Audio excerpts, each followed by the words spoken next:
you do take criticism for a living. That is what a film editor does. He or she sits there and takes criticism for a living. Lights out. It's a great start from Harrison as Todd squeezes past Norbury on the run to mere hairpin. Hi everyone, welcome to Wedio Academy. My name is Rory Nichols, and today I'm going to be talking to you about film editing, the process of film editing, and how you can begin a career in film editing. Thank you so much for watching, and I hope you enjoy it. Film editing is essentially taking all the raw camera files from a shoot and placing it within a timeline in a coherent linear structure. Now, film editing you work with an array of files within film editing. So anything from images such as PNGs or, Photoshop files, that sort of thing, to raw camera files, to audio. And it's your job to manage all those assets and also create them in a coherent structure so that you can actually build a story. Because film editing in itself is an art form, and a film editor has to be technically minded, but also creatively minded as well. To actually give you an overview of what a film editor does from sort of day one of receiving those rushes, is what they will do is they will create the projects from scratch in whatever system they're working in. I mean, the three most famous ones that are used globally is Avid, Media Composer, Adobe Premiere Pro, and Final Cut Pro X. So whatever platform they're using, whatever tool they're using to edit in, they will take all the footage and they'll begin organizing them and structuring them in bins. And then once they've actually structured it properly, they will then import all those things into a timeline and start to build out the narrative structure. Now, most of the time this is alongside a director and a producer, someone directly from the set who is there to actually assist the editor to build the structure. And then once we get to that point where we've built something which in the industry we either call an offline or a rough cut, then you move into something which we call a conform. Now, a conform is where we bring all of our video tracks down into one single track. And then what we do is we export something called an XML. Or an EDL. Basically what that is it's a data file that is used by colorists in the industry to basically read your timeline and raw media and see where you've made the cuts or transitions, so that as they grade, they always have a reference to that original rough cut or offline. Offline editors will sit with a director and a producer and clients for sometimes, like months, 6-7 months to assemble an offline. And then when an online editor receives it, they get like 4 or 5 days to basically QC the film. So basically what they're looking for there is they're looking for any times where the picture goes black when it wasn't supposed to. The audio's going out of sync. There's something wrong within the frames. The color is wrong. And online editors have many tools within an edit suite that help them measure those things. So they have things like a Tektronic monitor, which basically measures lumosity. So that's color I'm referring to there, to make sure something's not too dark or too bright, because there are certain specifications when you supply final films that you have to meet. And normally when you send files off, here in the UK, we send a lot of commercials off to two companies called Clearcast and Beam. And basically they will QC the film, and if there's any errors reported on it, or if it fails, it then comes back to the online editor to fix those issues. And then once you've done that, depending on what the delivery specs are for whoever you're supplying the films to, you will then master and deliver the files. And commonly it's sort of normally a ProRes file or something like that. So I think one of the biggest things for a film editor or someone looking to get into the industry is just be personable. You spend a lot of time in small rooms, sometimes in a dark basement editing films and adverts and television shows. So as long as you're a personable person, someone who likes to chat, you're going to be meeting a lot of different people every single day. And to be honest, a lot of the time people give people opportunities too that they like in this industry. And yeah, I just think have fun with it and be a personable person. I think another good thing, which is key, is that with film editing, even though it is a very creative role, one of the big things is if you're a technically minded person, that will also benefit you greatly. Like for me, I am a little bit of a geek. I really enjoy all the tech side of film editing. So I think if you are that type of person who likes, working on various operating systems, working within a lot of creative tools and slowly figuring those things out, and almost sometimes welcomes a challenge with the tech itself. If something fails, well, I need to fix it. How do I fix it? I think that those are the type of people that actually would really love film editing and thrive in it. In terms of where you can find the work as a film editor, again, it's going to be places sort of like post houses, production companies, advertising agencies, those type of places. And like I say, in any of those sectors, you'll always be starting as a junior in any of those sectors, especially if you've just come straight out of university and that's what you're pursuing. You're pursuing a career in film editing. So yeah, it would be any one of those three places would be the main place you'd find it, get a career in film editing. In terms of the salary you earn as a film editor, it really does depend on where you are. If you're hired full-time, at an advertising agency, a production company, a post house, it will really depend on, the business itself. There is sort of like an average salary, but the salary reflects seniority levels within the industry itself. For example, when I first started as a junior editor, I think I was on £22,000. That was my starting, but I was working with guys who were senior editors at the time who were on upwards of £60,000, right? So, but the reason it is that way, obviously, is because the skill set is so vastly different compared to when you first join. But then over the last 8 years, as I've moved forward in my career, every job I've taken, whether I was in a full-time capacity, my salary has always increased. Once you're about midway, it could be looking about upwards of £40,000 if you were full-time within one of those sort of sectors. Now, if you're a freelancer, work for yourself, or own a business, like I do, you can expect normally, again, it can vary. However, for most jobs, you get paid on a day rate, and that can range anywhere from about £300 to £700 per day. So in terms of like editing language and things you'll hear more and more people say as you progress throughout the industry, a big one to start off with is an assembly. So basically when someone says, we want to assemble the rushes, essentially what that is bringing it into sort of, Premiere Pro or Avid, and we're going to organize them and structure them in a way that makes sense to not just the editor, but also directors, producers, the clients, those type of people. And basically that can be anything. I'm quite a sort of an organized person with my edits. So I structure things based on dates, times, location, actors, that type, roles and job titles. That's a big one as well. And basically the better you structure it, the quicker your offline will be able to start. And that leads me into my next thing, the offline. So that's something you'll hear all the time, either an offline or a rough cut. And basically what that means is you've spent however long you spent, whether you spent 3 months assembling that or 2 days assembling it. Basically what it means is now you're in a position to actually share the coherent linear structure of the film. You're ready to share that with the directors, producers, and the clients.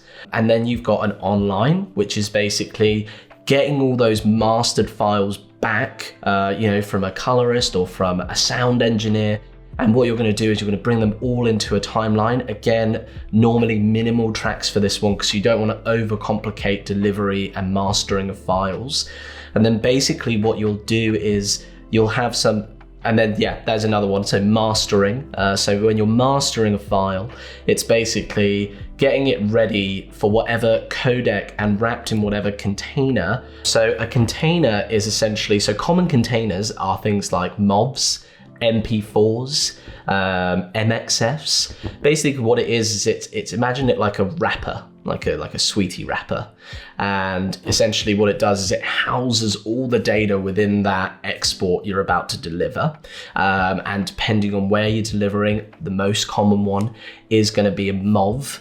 Typically, if you're doing things for YouTube and stuff like that, MP4s are quite common to be uploaded onto YouTube. A lot of TVCs, so television commercials, and also feature films are normally exported as a MOV or MXF. And then within those containers is the codec itself. So that's the actual sort of written data file within that container. So that would be like an Apple ProRes is one, or a H.264 DNX codec.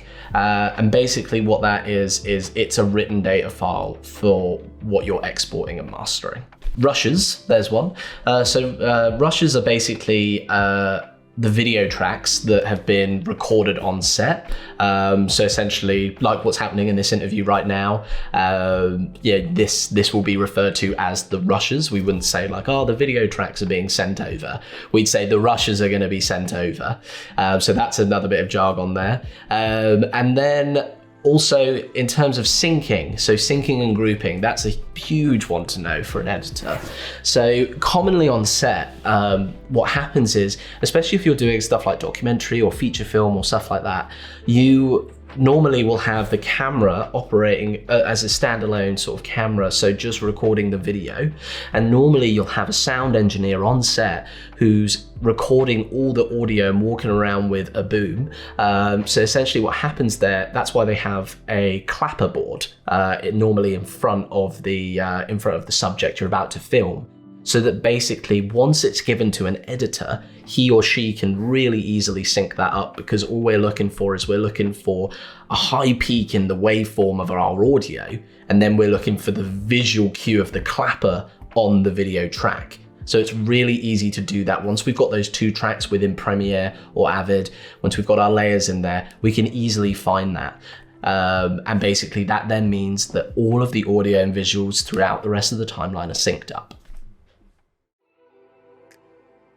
So there definitely are some key techniques that I would recommend for when you are video editing. The biggest one that I press on a lot of people that I teach is stay organized. And I mean that. It's very, very easy to let a project get out of control.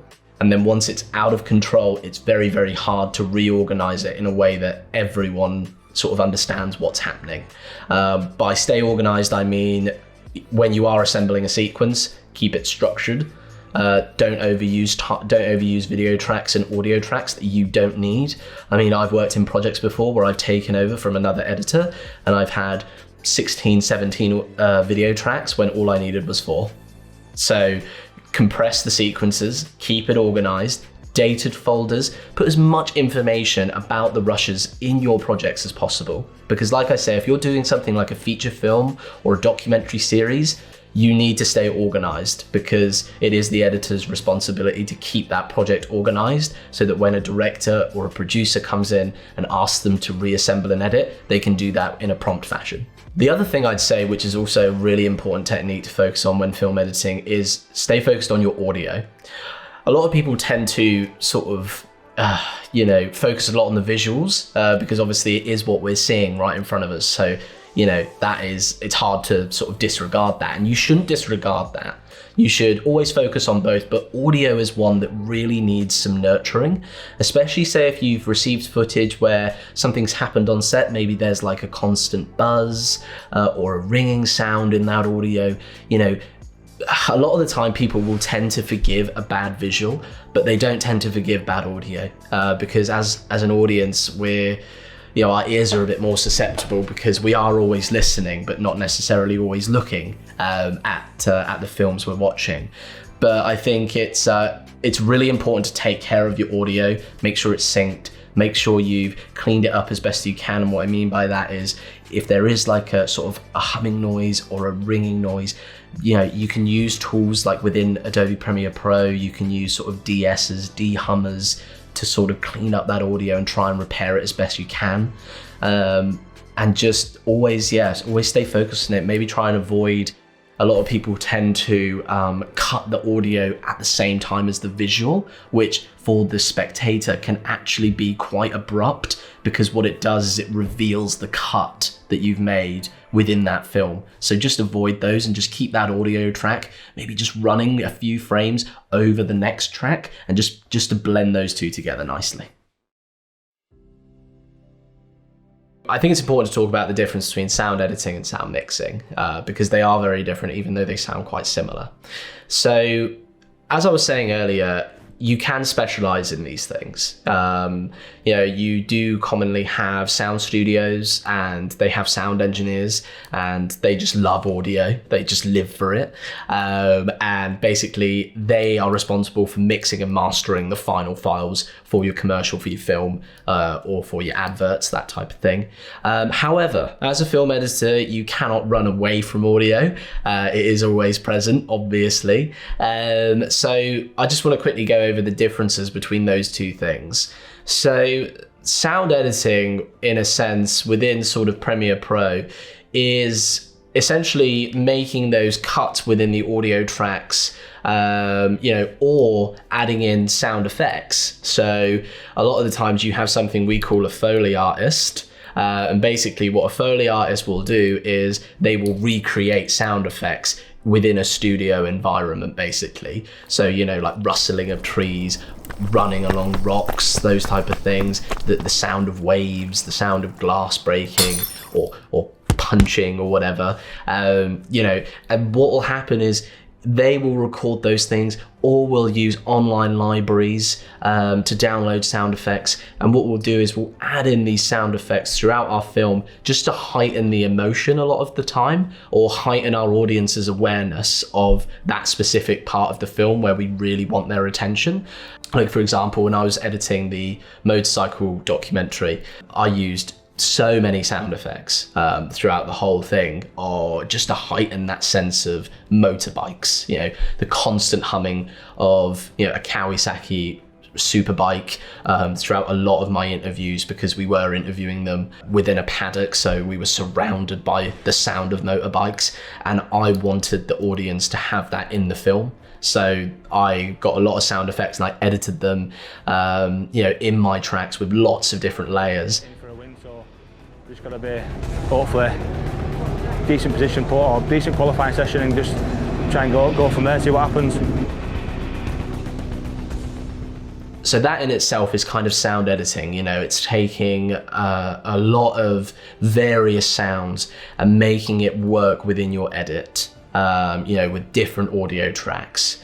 So we're talking music, sound effects, voiceovers, those type of things. Now, sound mixing is where, like I say, a lot of people specialize in this. That is where they essentially will say, if I have 14 audio tracks within Premiere, right? And I need, that's just far too many. I mean, no. For me, that's freaks me out, but it's fine, because sometimes we need that. We need to mix that all into one single track. So sound mixing is taking all of those elements that you've built in the sound edit and mixing that and mastering it into one single file, so that when it's delivered back to a film editor, it is just one whole track, which is just a lot tidier. So yeah, I hope that gives you a sense of the difference between sound mixing and sound editing. So editing is placing them all within a timeline and syncing them so they work, and mixing is compressing all of that into one single audio track. There are three main editing tools out there, and I said these earlier, but the most sort of famous ones are Avid Media Composer, Adobe Premiere Pro, and Final Cut Pro. They all vary in their abilities. So Avid Media Composer is commonly used as a long form editing tool. And basically what that means is, the way Avid is built, you have to sort of create and transcode everything from scratch. So if you're bringing in high-res footage into Avid, what you'd commonly do is you'd AMA link. So you'd link it all in Avid, and then you transcode it low, which basically means that, what that means is we're taking high-res footage and we're making it lower quality, to basically make our offline edit more seamless and faster. So we avoid, crashes in the computer, we avoid slow rendering time, which is basically slow loading time. And then what we do is when we're doing the online, we bring all of that back to that high-res original raw footage quality. So that's why Avid's quite good for that, because you do have to build a lot of it from scratch and take your time with it.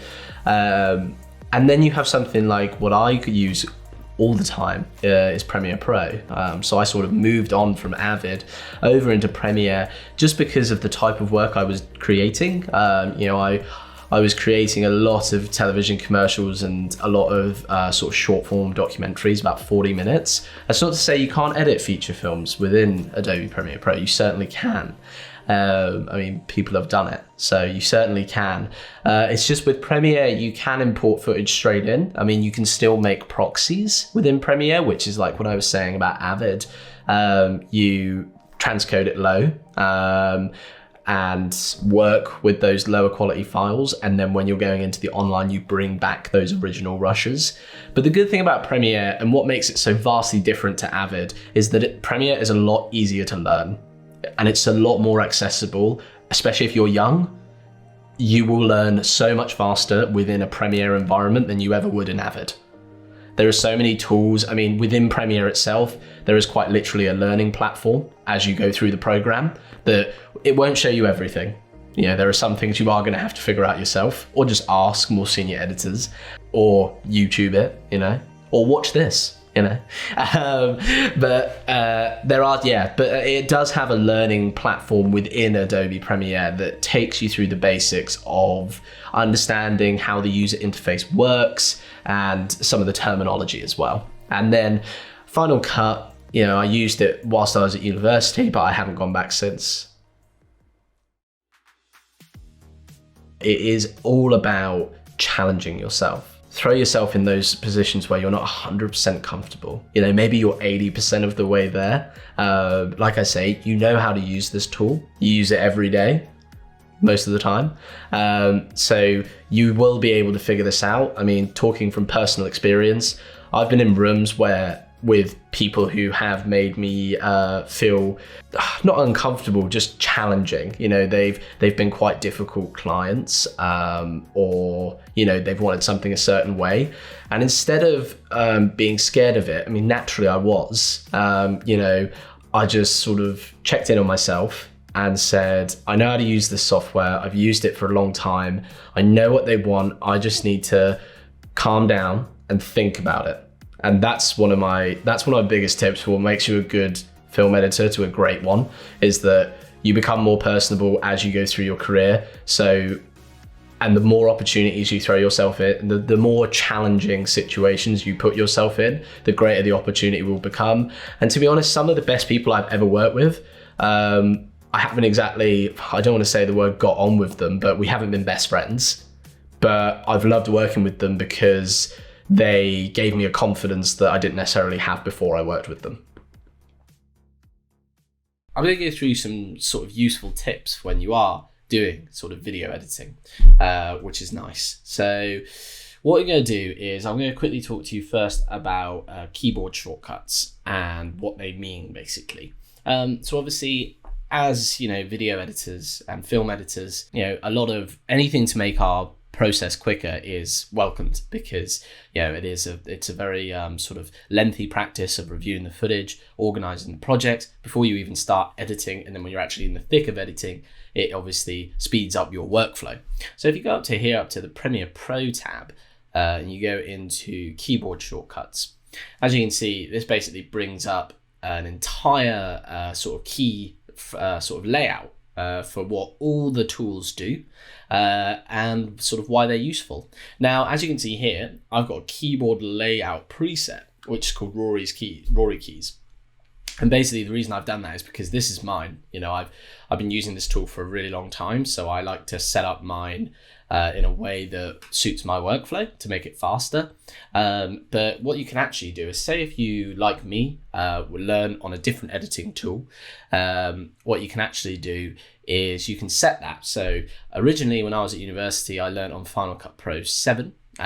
So if you're coming into this tool, they've actually made it really handy for users of the different editing tools to actually be able to just work within this framework and feel comfortable within it. So you've got the Final Cut Pro 7 keys there. So look, if I change that, it changes all the keyboard shortcuts within Premiere.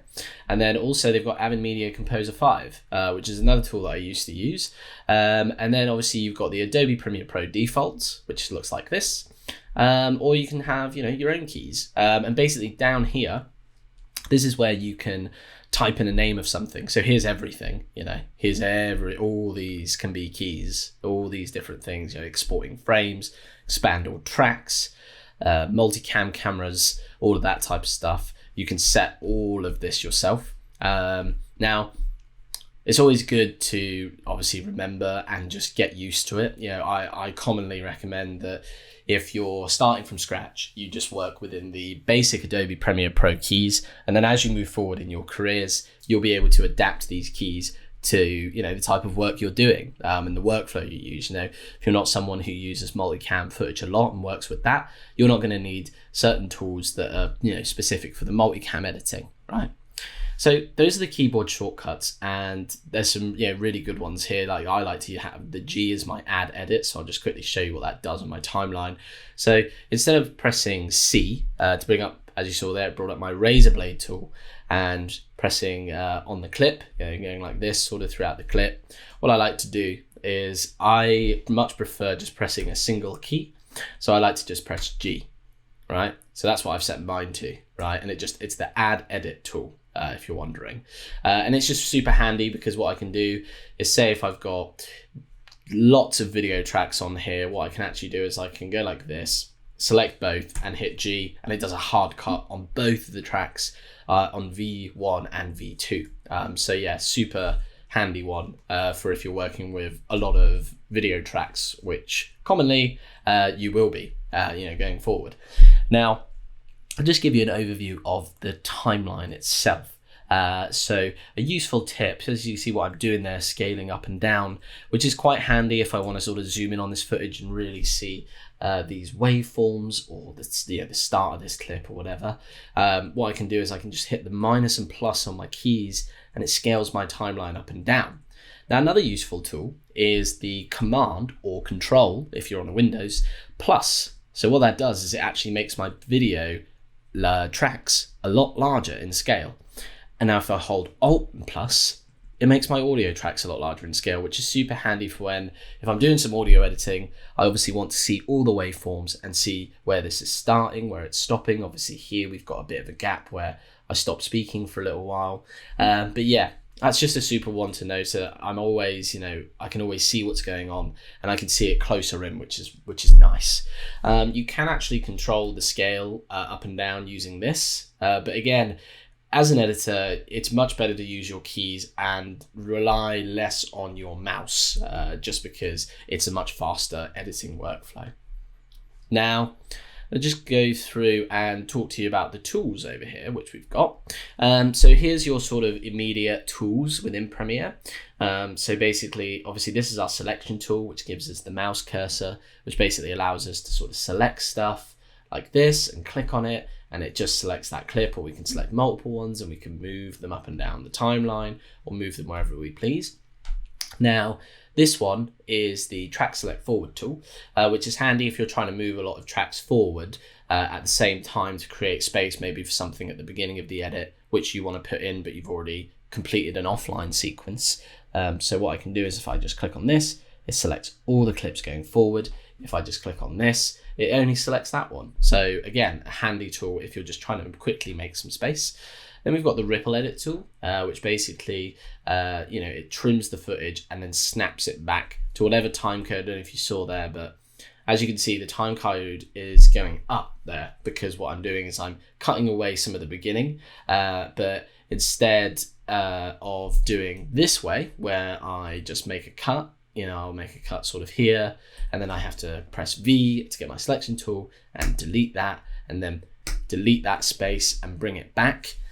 What I'm doing with the ripple tool is if I just press B on my keyboard, I'm automatically telling Premiere to take away that time in the time code that comes up in my sequence monitor, and then it's going to snap it back automatically for me. So again, that's a really handy tool, especially if we're doing stuff like this, where, you know, we want to trim a bit of what I'm saying, maybe up to the point here where I go quiet, and then this next clip here comes in. So it's just a lot smoother editing process again, and just makes your life easier when you're working with lots of different clips on a timeline.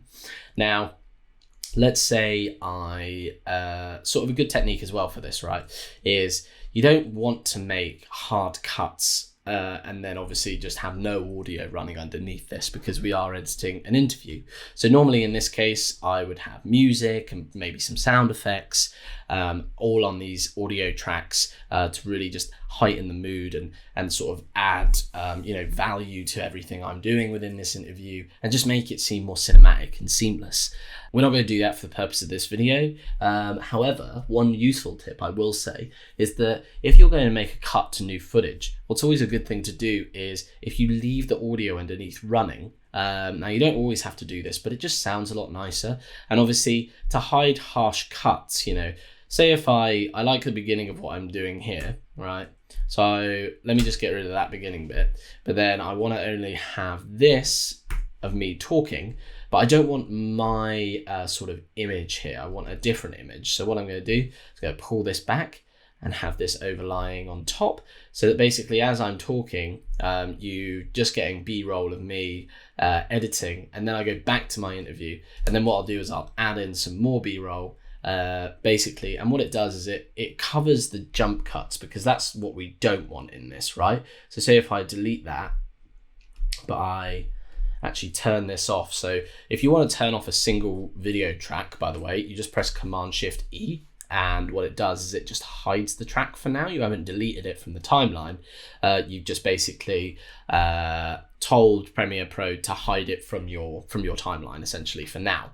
Now, say if we have those out, obviously I've deleted a bit in the middle of this, you're going to see a jump cut, which for a viewer is going to look a bit harsh, right? So you see there, that's what we call like sort of like a harsh cut. So where it's sort of, it hasn't naturally done it. It's kind of cut quite abruptly and quite quickly. Now, for some stuff like YouTube content and stuff, this can be forgiven, but if you're doing stuff for branded films, for advertising, for TV shows, or for feature films, you know, this is the type of thing we want to avoid, which is why to hide the cut, which is good, we'll turn this back on, so Command-Shift-E on the same clip. And because obviously let me just drag this out as well. So obviously here's me beginning to talk. So I just play this through. So here's me sort of sat here, and then it cuts quite nicely there to me on the computer, and then I'll cut back to me talking. So you see it's covered the cut, so it's not as harsh to the spectators, which is nice. Yeah, that's the type of editing we want to do. Now, say if I want this clip to start with me sort of like this, and then I want it to go to my B-roll. But say if I want to stay on the B-roll for a bit longer, but I want to continue hearing me talking down here, what I'll do is I'll extend this shot out a bit. And then what I'll do is I will unlink this. So if you go up to here to unlink, and basically what that does is it makes the video and the audio two separate entities now. You know, as before, it was all connected like what this one is. So everything that I do to the visual track changes on the audio track as well. However, now what I can do is I can just extend this and keep my voice, as you see here, going underneath that B-roll clip, right? So that's another cool technique, because as well, it just makes it, you don't want to, again, make the spectators or the viewers feel sort of recognize where you've cut. You want to do your best to mask it, basically, because that's the purpose of a film editor. You know, it's part of our job to sort of hide cuts and make it as seamless as possible within our timeline. So as you can see, this is how I lay out my projects. So I've got 3D, which is if I work with anything three-dimensional. I've got my artwork. I've got my audio, as you see, music, sound effects, VO. I've got an EDL if this gets sent to a grade. I've got a fonts folder. I've got a movies in folder with After Effects exports, camera rushes, downloads, movies out, which is all my exports for this. A production folder, sort of invoices, After Effects projects, DaVinci Resolve projects, and Premiere as well, and titles. So I'll just open this one up quick and show you guys. Okay, so as you can see, this project is opening. So this is how I laid out my project, basically. So if I go back to editing, in my editing window, as you can see here, we've got a lot more going on within this timeline. So as you can see, I've still got my organization, the very sort of similar to the one that I just showed you. I've got my sequence, I've got my rushes, got my audio, got my artwork. But within here with my sequence, obviously we did various episodes for this. And the rushes, this is how I organize them. So I organize them per day and just GoPro as well. And here we have all of the best sort of added descriptions in for every single person we did, because we filmed terabytes worth of footage for this. My audio, I've got all of this. And then in my artwork, I've got all the various artwork I used. So basically this is what an offline, which is basically the rough edit for this film, which is what I'm going to show you what an offline sequence actually looks like. So this is my sequence for the offline. So as you can see here, it looks vastly different to the one we were just working in. We've got 10 tracks of audio. We've got 6 video tracks in here. And I know this might look a little bit intimidating, but this was a 10-minute episode for YouTube. So it required a lot of variation to it, and it was very, very fast, how we edited it and how it was cut. So this is basically sort of audio here. We've got music, we've got another bit of VO here, and these are all sound effects as we go through here. All of this stuff is sound effects and audio. But as you can see, I keep all my sound effects pretty much within these 3 here. I've got some music going on here again and music here. But basically, this is what a full editing timeline for sort of like a short form documentary will look like until we move into the online phase, where we compress all these tracks down and basically have sort of maybe 1 or 2 video tracks and 1 or 2 audio tracks once all the footage has been graded and mixed and mastered. But I just wanted to come in here and show you guys what a full editing timeline actually looks like and why organization is so important, because as you can see, things can get quite complicated very fast. And if you're not confident in exactly how and where your footage is, you will lose sight of that going forward. So just be careful with it. So there is quickly something I wanted to show you actually. So I get this a lot of the time about what a montage is. And basically a montage is a series of quick shots. So obviously with this one, we were filming racing footage. So I'll just play this little section for you. So this essentially is a montage, at the moment you can't hear the music or the sound of the motorbikes, but it is there. And basically this is, fast paced, energetic, and it's basically to create a thrill, for the audience. And that is something that you as an editor will be in charge of. So always remember that, it is a creative position you're in. It's a great opportunity for you. So editing is really important in the production process, because if you didn't have editing, you wouldn't have a film, basically. To sum it all up, quite literally, there would be no film there that exists. Film editors have 2 major responsibilities that they have to live with throughout their career, and the more senior they become, you are technically responsible from a technical mindset to organize, manage, and understand all the codecs you are working with. So if something's not importing into Premiere or Avid, it's your responsibility to fix that.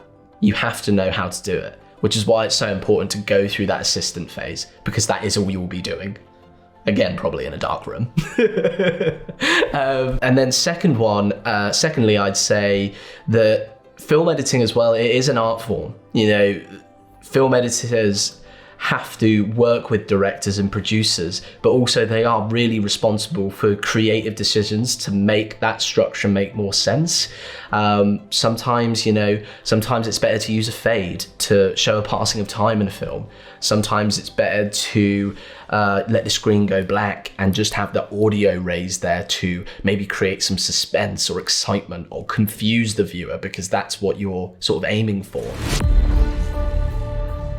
And those are editing choices.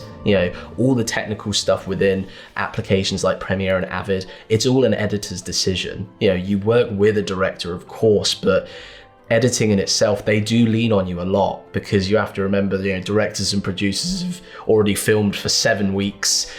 By the time they get into post, sometimes they need you there as a second pair of eyes, and they need you to make those executive creative decisions. So yeah, that's another big one I'd say, which is why it's so important. So there's a few things that I've learned over my career, which I think would definitely benefit someone just coming into this industry. And one of the biggest ones is have fun with it.